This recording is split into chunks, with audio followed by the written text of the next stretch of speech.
This is my mom. She's one of the strongest people that I know. And this is my family. It's only the four of us, but it's weird being away from them. Both of my parents were born in Korea. My dad was born in Seoul, and my mom was born in Busan.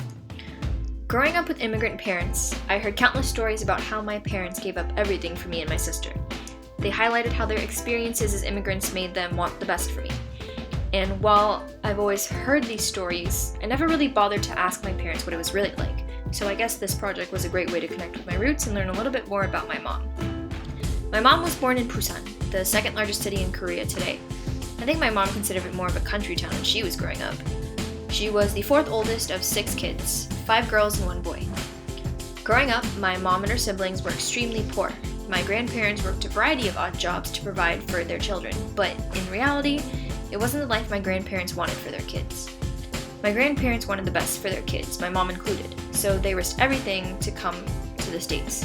On May 12, 1976, my mom and her family boarded a plane after using all their savings to buy tickets and flew to America.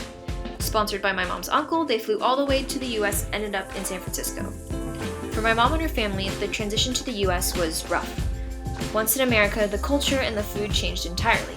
It was hard to get Korean food, and having their first meal on the plane to America be American food was definitely nothing short of a culture shock.